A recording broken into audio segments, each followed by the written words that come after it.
Assalamualaikum warahmatullahi wabarakatuh. Selamat pagi. Sebelumnya perkenalkan, nama saya Intan Amalia Salsabila. Saya dari Universitas Muhammadiyah Jember di Prodi Pendidikan Bahasa dan Sastra Indonesia.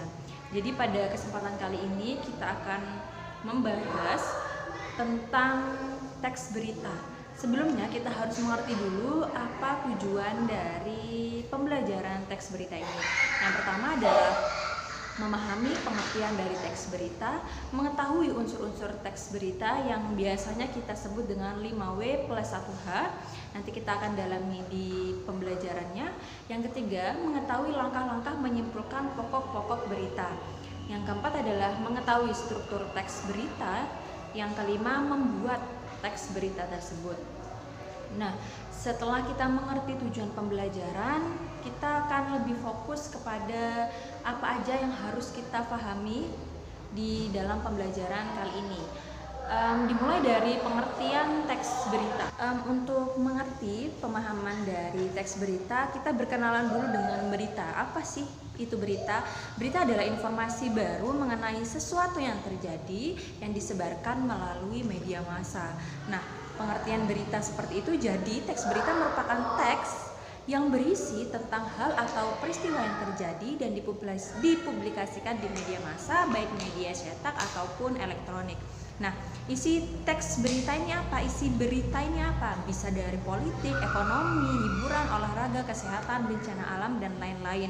Nah, berita ini juga pastinya sudah banyak sekali kita lihat di media elektronik apapun, bahkan media yang sekarang bisa kita sebut media yang lagi hot-hotnya seperti TikTok, Instagram, di situ ada banyak sekali tentang berita-berita, meskipun itu tentang hiburan, politik, itu banyak sekali contohnya bisa kita lihat di lingkungan sekitar. Mengerti pengertian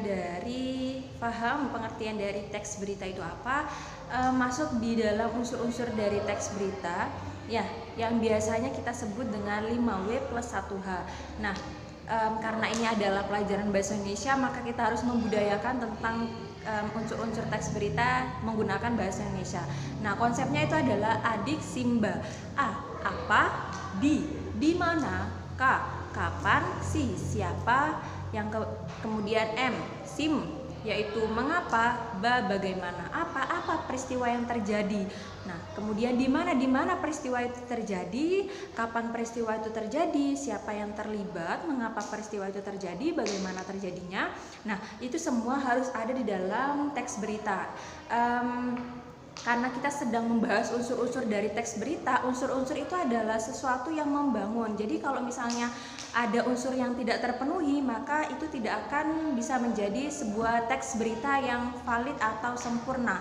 Nah, setelah kita mengerti unsur-unsur dari teks berita, maka lebih memudahkan kita untuk membuat teks berita atau mengerti, oh ini teks berita atau enggak. Kita akan masuk di dalam ciri-ciri dari teks berita, telah dijelaskan sebelumnya. Jadi karena unsur-unsur itu adalah sesuatu yang memperjelas berita itu. Kemudian terkini, jadi berita atau kejadian yang diberitakan yang ada di teks berita itu hal-hal yang terjadi baru-baru ini atau hari ini, kemarin, jadi enggak beberapa tahun sebelumnya gitu. Mungkin bisa beberapa tahun sebelumnya, namun yang sedang diperbincangkan pada kesempatan atau waktu hari ini itu. Kemudian segera disampaikan, maksudnya tidak bertele-tele, bahasanya juga bahasa yang baku, dapat dipahami. Kemudian informasi yang disajikan dapat dipercaya. Jadi ada kembali lagi di unsur-unsurnya tadi, itu ada bukti-buktinya. Jadi di teks berita ini dicantumkan kejadiannya, siapa. Jadi berita yang dikeluarkan, yang kita terbitkan bisa dipercaya, seperti itu. Kemudian kalimatnya sederhana, mudah dimengerti dan dapat diterima di masyarakat. Itu adalah ciri-ciri dari teks berita. Kenapa kita harus mengerti ciri-ciri dari teks berita? Sehingga ketika kita melihat, oh ini teks berita, jadi oh ini adalah ada sebuah teks, kita bisa, oh ini adalah teks berita. Nah, teks berita ini adalah yang seperti ini. Ketika kita sudah paham ciri-cirinya, kita bisa dengan mudah mengenali teks berita itu. Ada syarat-syarat yang harus dipenuhi ketika sebuah teks bisa dikatakan sebagai teks berita, dan ini juga bisa bermanfaat ketika kita ingin membuat, karena memang tujuannya kita bisa membuat teks berita. Yang pertama adalah faktual, informasi yang diberitakan adalah peristiwa yang nyata terjadi. Jadi gak kita ada-ada, memang ada buktinya, ada yang tadi balik kembali lagi di unsur-unsur dari teks berita. Yang selanjutnya adalah aktual, peristiwanya masih hangat baru terjadi. Kemudian seimbang atau netral, teks tidak boleh memihak kepada siapapun. Jadi kita di sini benar-benar membawakan sesuatu yang terjadi tanpa dibumbui apapun. Jadi mungkin ketika kita memihak itu akan menimbulkan sesuatu yang tidak diinginkan. Lengkap.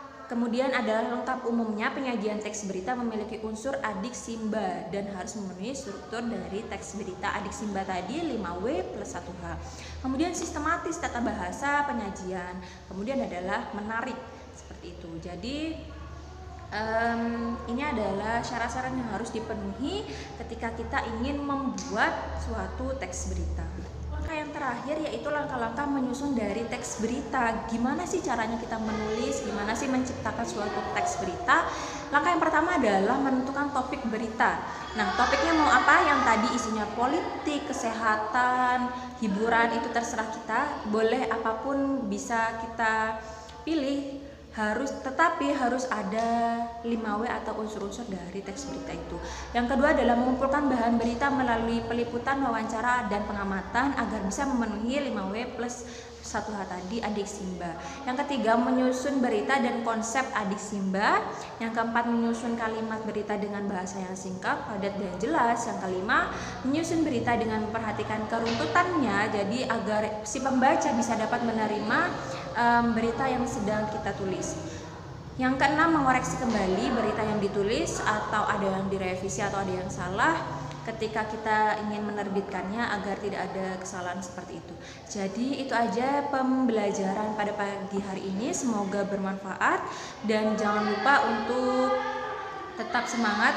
Semoga semuanya sukses. Assalamualaikum warahmatullahi wabarakatuh.